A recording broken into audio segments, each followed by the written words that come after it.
नमस्कार विद्यार्थी मित्र,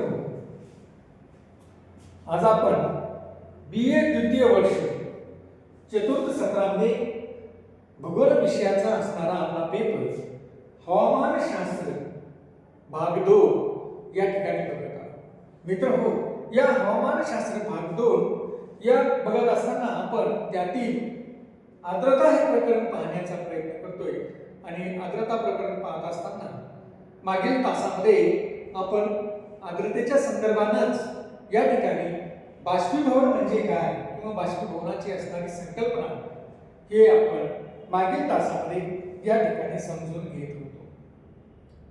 मित्र हो, बाष्पीभवनाची प्रक्रिया समजून घेत असताना आपल्याला या ठिकाणी बाष्पाची अद्भुत उष्णता हे देखील या ठिकाणी समजून घेणं या ठिकाणी गरजेचं आहे। मित्र हो, बाष्पाची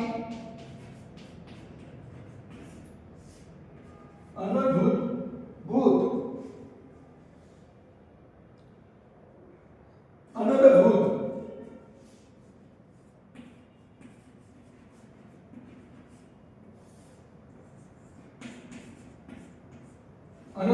उष्णता, बाष्पाची अनंतभूत उष्णता ही एक टर्म किंवा संकल्पना देखील या ठिकाणी समजून घेणं आवश्यक आहे। यालाच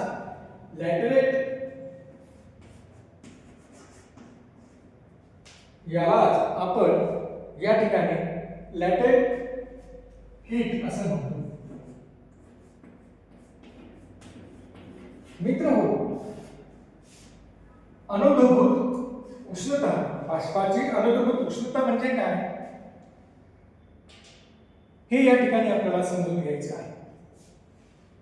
तर मित्र हो, बर्फाचं पाण्यात किंवा पाण्याचं वाफेत रूपांतर करण्यासाठी उष्णतेच्या स्वरूपातील ऊर्जा ही आवश्यक असते। ही ऊर्जा कॅलरीमध्ये मोजली जाते। बघा, आता या ठिकाणी आपण बघूया की आपण पाहिलं की बर्फाचं पाण्यात रूपांतर करायचं असेल, आपल्याला बर्फाचं पाण्यामध्ये रूपांतर करायचं असेल तरी त्या ठिकाणी आपल्याला तापमान, उष्णता ही आवश्यक आहे। जर आपण त्या बर्फाला उष्णता दिली तर त्याचं पाण्यात रूपांतर होईल, किंवा जर पाणी असेल आणि या पाण्याचं रूपांतर आपल्याला वाफेमध्ये करायचं असेल तरी देखील आपल्याला त्या ठिकाणी उष्णतेची गरज असते। आणि ही उष्णता ही प्रामुख्याने कॅलरीज मध्ये मोजली जाते। आता ही कॅलरीज काय आहे, तर 1 ग्राम पाण्याचे 1 अंश सेंटीग्रेडने तापमान वाढवण्यासाठी 1 ग्राम पाणी असेल तर त्या 1 ग्राम पाण्याचे 1 अंश सेंटीग्रेड नंतर आपल्याला तापमान वाढायचं असेल तर त्यासाठी 1 कॅलरीज एवढी उष्णता आवश्यक आहे। कारण कॅलरीज हे उष्णता मोजण्याचं एकक आहे। कॅलरीज हे उष्णता मोजण्याचं एकक आहे। आणि मग हे एकक आपण कसं समजूया, तर 1 ग्राम पाणी आपण जर घेतलं तर त्या 1 ग्राम पाण्याचं जर आपल्याला 1 अंशानं तापमान वाढवायचं असेल, 1 अंश सेंटीग्रेडनं जर आपल्याला तापमान या ठिकाणी वाढवायचं असेल तर त्यासाठी आपल्याला 1 कॅलरीज एवढी उष्णता त्या ठिकाणी लागते। म्हणजे ती झाली 1 कॅलरी उष्णता। 1 ग्राम वजनाच्या बर्फाची, जर 1 ग्राम वजनाचा बर्फ असेल तर त्या 1 ग्राम वजनाच्या बर्फाचे 1 ग्राम पाण्यामध्ये जर आपल्याला रूपांतर करायचं असेल तर जवळपास यासाठी आपल्याला 80 कॅलरीज एवढी उष्णता लागते। बघा, आता जर 1 ग्राम पाण्याचं 1 अंशानं जर सेंटीग्रेडनं तापमान वाढवायचं असेल तर आपल्याला जी उष्णता लागते त्याला 1 कॅलरीज उष्णता असं आपण म्हणतो। मग 1 ग्राम बर्फ असेल तर त्या 1 ग्राम बर्फाचे 1 ग्राम पाण्यामध्ये जर आपल्याला रूपांतर करायचं असेल तर जवळपास 79 कॅलरीज एवढी उष्णता आपल्याला त्यावेळी लागते। त्याचबरोबर जर 1 ग्राम पाण्याचे 1 ग्राम वाफेमध्ये जर आपल्याला रूपांतर करायचे असेल, 1 ग्राम पाणी आहे, त्या 1 ग्राम पाण्याचे आपल्याला वाफेमध्ये रूपांतर करायचं असेल तर त्यासाठी जवळपास 607 कॅलरीज उष्णता आपल्याला त्या पाण्याला द्यावं लागेल.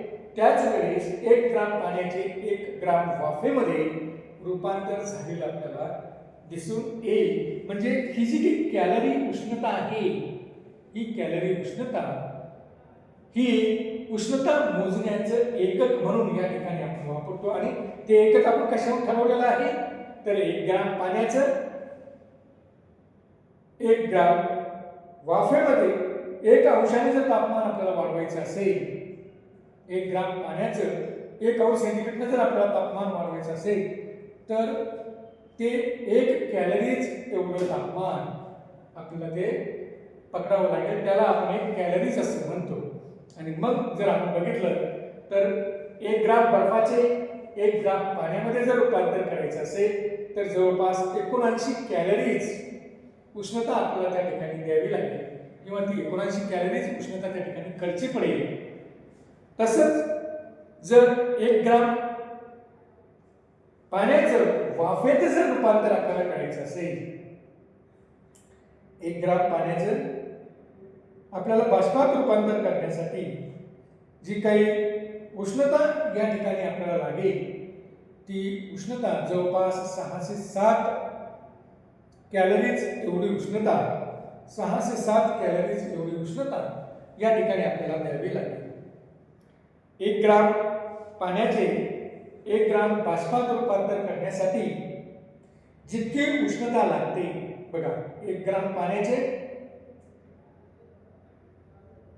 1 ग्राम बाष्पात रूपांतर करण्यासाठी 1 ग्राम पाण्याचं बाष्पात रूपांतर करण्यासाठी 1 ग्राम बाष्पात रूपांतर करण्यासाठी जितकी उष्णता लागते त्या उष्णतेला तितकीच उष्णता पाण्याच्या वाफेत सुप्त अवस्थेमध्ये किंवा सुप्त स्थितीत असते. अशा सुप्त स्थितीतील उष्णतेलाच आपण बाष्पाची अनूभूत उष्णता किंवा लॅटेंट हीट असं म्हणतो. बघूया आपण ही संकल्पना परत एकदा बघूया की 1 ग्राम पाण्याचं आपल्याला 1 ग्राम वाफेमध्ये रूपांतर करण्यासाठी जितकी उष्णता लागते, आता आपल्याला माहिती आहे की 1 ग्राम पाण्याचं 1 ग्राम वाफेत उष्णता 1 ग्राम वाफेत जर रूपांतर करायचं असेल तर जवळपास 607 कॅलरीज एवढी उष्णता आपल्याला लागेल. 607 कॅलरीज एवढी उष्णता आपल्याला त्या ठिकाणी लागेल. मग ही जी काही उष्णता आहे ही उष्णता काय होते की त्या पाण्यातून वाफेमध्ये सुप्त अवस्थेमध्ये जाते. ही उष्णता आपण दिली म्हणजे ती कुठे गेली, ज्यावेळेस पाण्याच्या वाफेत रूपांतर झालं त्यावेळेस त्या वाफेमध्ये ही उष्णता सुप्त अवस्थेमध्ये आपल्याला आलेली दिसून येते किंवा अशी सुप्त स्थितीमध्ये ती त्या ठिकाणी असते. अशा या सुप्त स्थितीत असणाऱ्या उष्णतेला बाष्पाची अनूभूत उष्णता किंवा लॅटेंट हीट असं आपण या ठिकाणी म्हणतो. तर मित्र, याच उष्णतेला आपण अप्रकट उष्णता असं देखील म्हणतो की जी प्रकट नाही होत, या ठिकाणी प्रकट होत नाही म्हणून ती कशी सुप्त अवस्थेत म्हणजे अप्रकट उष्णता असं आपण या ठिकाणी या उष्णतेला म्हणतो. बाष्पीभवनाची क्रियेच्या वेळी वाफेत साठवून असणारी ही उष्णता पुन्हा वाफेचे पाण्यात रूपांतर होते तेव्हा बाहेर येते. आणि मग आपल्याला असं दिसतंय की बाष्पीभवनाच्या वेळी किंवा बाष्पीभवन क्रियेच्या वेळी ही वाफेत साठवून असणारी जी काही अनूभूत उष्णता आहे ही किंवा सुप्त उष्णता आहे, ही सुप्त उष्णता ही ज्यावेळेस वाफेचं पाण्यात रूपांतर होईल त्यावेळेस ही उष्णता पुन्हा तिथं बाहेर पडलेली आपल्याला दिसून येते. वाफेतून बाहेर पडणाऱ्या या उष्णतेमुळे देखील वातावरणाचे तापमान आपल्याला वाढलेले दिसते किंवा वातावरणाचे तापमान हे वाढते. तर अशा पद्धतीनं मित्रहो, आज आपण बाष्पाची अनुद्भूत उष्णता काय असते किंवा लॅटेंट या ठिकाणी उष्णता काय असते, हीट काय असते, हे या ठिकाणी आपण बघितलेलं आहे. त्याचबरोबर एक साधी कन्सेप्ट आपण बघूया की संकल्पना, एक साधी संकल्पना या ठिकाणी आपण घेऊ की संप्लवन प्रकारची जी काही प्रक्रिया आहे ज्याला सबनिलेशन असं म्हणतात. ही प्रक्रिया म्हणजे काय तर बर्फाचे रूपांतर वाफेत व वाफेचे रूपांतर पुन्हा बर्फात होण्याच्या प्रक्रियेला, जसं आपण पाण्याचे रूपांतर वाफेत होण्याच्या प्रक्रियेला बाष्पीभवन असं म्हणतो, तसंच बर्फाचं रूपांतर वाफेमध्ये होण्याच्या प्रक्रियेला किंवा वाफेचं रूपांतर पुन्हा बर्फामध्ये होण्याच्या प्रक्रियेला संप्लवन असं या ठिकाणी आपण म्हणतो. ज्यावेळेस बर्फाचं रूपांतर वाफेत होत असल्यास, बर्फाचं रूपांतर जर वाफेत होत असल्यास त्यावेळेस उष्णता ही शोषली जाते. त्यावेळेस काय होतं की उष्णता ही शोषली जाते. तर वाफेचं रूपांतर ज्यावेळेस बर्फात होतं त्यावेळेस उष्णता ही उत्सर्जित होते किंवा उष्णता ही मुक्त केल्या जाते किंवा या उष्णतेचं उत्सर्जन त्या ठिकाणी होतं. म्हणजे अशा पद्धतीनं संप्लवन प्रक्रिया ही या ठिकाणी आपल्याला दिसून येते. संप्लवन म्हणजे काय तर बर्फाचं वाफेत रूपांतर होणं किंवा वाफेचं बर्फात रूपांतर होणं, या प्रक्रियेला आपण संप्लवन प्रक्रिया असं या ठिकाणी म्हणतो. तर मित्रहो, अशा पद्धतीनं आपण आजच्या तासामध्ये बाष्पाची अनुद्भूत उष्णता, त्याचबरोबर संप्लवन प्रक्रिया आणि